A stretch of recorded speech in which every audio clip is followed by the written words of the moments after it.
Welcome back to What Arty Noobs with General Disturbance. This is an SU-8, it's a Tier 6 Soviet SPG. It's located on the west spawn of Studzianki and it's under the command of JohnnieP of RIVEN. Well, this Arty is based on the T-28 Soviet medium tank and, well, it's got a 1931 gun on it, which is actually, or it's actually a howitzer, but it's a 152mm howitzer. And this Arty was never actually built, but it was proposed. And the production line for the T-28 medium tank was actually shut down before they started building any of these. Okay, well, JohnnieP's headed over the railway line.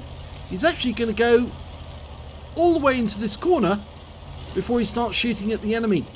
And he's taking care not to knock any trees down in the process.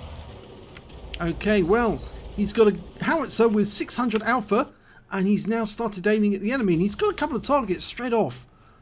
Dialing in, and he got a direct hit with his first shot on a Chi-2. Okay, we can see that VK3601 has made it into the factory area. I think that's actually a power plant more than the factory, but up on top of the hill we've got a Fury and we're dialing in on him.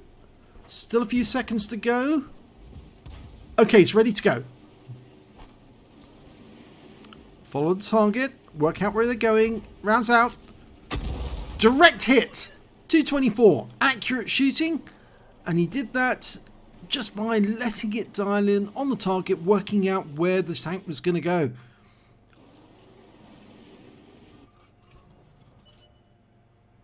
A lot of the skill in Arty playing is actually working out what the enemy's going to do and then anticipating it so that you can aim the shell directly at them. You see, Arty players know that you have to understand your target to know exactly what they're up to. And tank drivers fail to understand that there's a long delay between the shell being fired and it hitting the target. At the moment, it's 1.5 seconds, the delay between the shell being fired out and it arriving at the other end. And so you have to be able to anticipate what a tank will do during that 1.5 seconds. Rounds out on the Fury. It hit the ridgeline just above him. You can see there's the holes. What's going on down to the south is we've got a few enemy tanks. They've made it past the ditch. And we've gone back to the T-3485. Okay, we're dialing in. And he's switched back to the factory because a couple of the enemy tanks have made it into the middle bit. I say the factory, it does look like a power plant actually. And oh no, we've gone back to the Fury again. Okay, that's a Tier 6 American premium medium tank. Oh, and he's moving quite quickly and he's coming back up. Rounds out. Now he fired that blind, but I think he anticipated the Fury would turn, but he didn't. He actually came straight on and the shell went past him. But he will be loaded very quickly because it's a 16.56 second reload on the SU-8. It's a very quick reload because he's using premium consumables to speed up the reload. Makes a hell of a difference. It is expensive, but it does get the results in the long run. And now one of the enemy tanks, in fact it's the M10, is on its way down from the hill. He's going to have to fire. Yes, he gets a kill shot with that one. Now, can he get the Fury as well? They're heading in this direction. Almost loaded. He's going to focus on that Fury. Oh, well, it tracked him. And he is taking damage.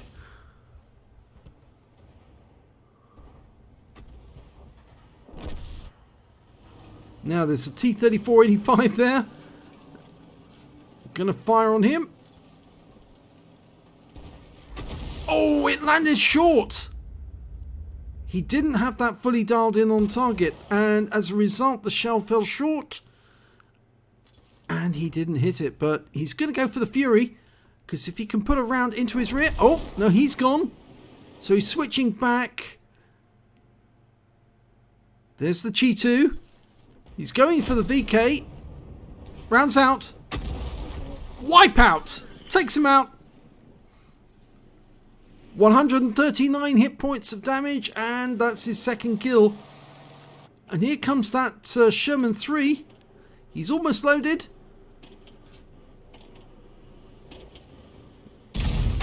Direct hit, but unfortunately it didn't stop the Sherman, and he may have been discovered. Yes, he has been discovered. Now he's going to have to move. He can't stay here because the Arty on the enemy team will start firing at him. He's received 2 hits from the Sherman, and he's lost quite a lot of his hit points, but he's moving again. 3 shots were fired at him. Only 1 shot actually was blocked, and the enemy Arty did fire into that spot directly after he left. But he's got 3 kills, and there's only 4 enemies remaining. So he is in line if he can survive the battle for a Stark's medal.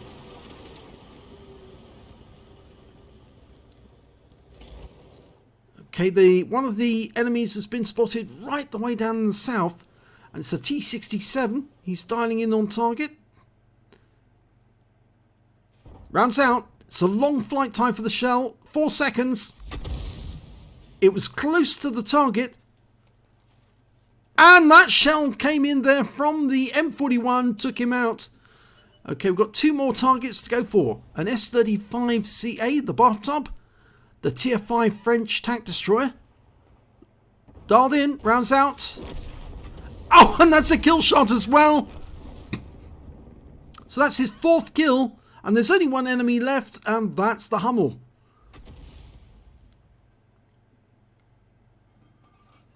Okay, we're loaded.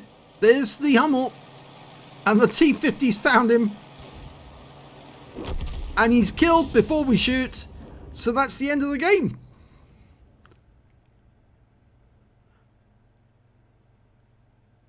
So let's have a look at the end of battle stats. Well, it's a second-class tanker for JohnnieP in the SU-8. He also picked up a fighter badge for getting at least 4 kills. He got 4 exactly. And a bruiser medal for getting at least 5 critical hits. He got 17 in this one. But he did get that Stark's medal. Yes, he actually took 3 shots from the enemy. 1 of them was blocked. The other 2 did hit target. And the total amount of damage that would have been done if that 3rd shell had actually hit his body was at least 2/3 of the hit points of his own vehicle. And as a consequence, yes, he did qualify for the Starks. He did get 2 kills, got 4 actually, and survived the battle. And his win rate for that game was 2,376, which is very good indeed. Let's have a look at team scores. Well, we can see on the team scores, he actually did get the highest damage during that game. 1,410 hit points of damage. The next high scorer was the heavy tank number 6, who got 1,217. And after that, it was the S-35CA that he killed on the enemy team, got 1,171. When it came to kills, though, it was JohnnieP again. He got 4 kills. The next high scorer, the Striv-74, got 3, and he picked up a Naden's medal for killing all the enemy light tanks. And after that, there's a bunch of tanks with 2 kills apiece. When it came to base XP, again, he's got the top. So he's got the top in all 3 columns. 790 base experience points, 766 go to the heavy tank number 6, and 680 go to the T-50. He fired 13 rounds in that game, got 6 direct hits and 1 penetration, and 9 splash as well. Damage of 1,410 hit points, of which 1,122 were at more than 300 meters. He received 3 hits from the enemy, 2 penetrations, 1 non-penetrations, and the amount of damage that was blocked by the armor, which I think may have been the tracks, 75 hit points, and that contributed to the 2/3 total. He damaged 8 of the enemy, killed 4 of them, and did 201 hit points of stun assist off 6 stuns. On a free-to-play account, he earned 20,653 credits. He got 10,327 from personal reserves, so his total was 30,980. And after repair and ammunition resupply, he still had 19,279 credits to take away. He receives 3 bonds for getting the Stark's Medal and 790 base XP times 2 for the first victory. He got the personal reserves bonus for 100%, so he took another 790 for that, and the total amount he took away was 2,370 experience points altogether. So a very successful battle there, and some very close range shooting. I think most times if you shoot at close range at targets like that, you normally get killed because they recognize immediately they were hit by somebody very, very close, and then they use all their force to try and get rid of that person as quickly as possible.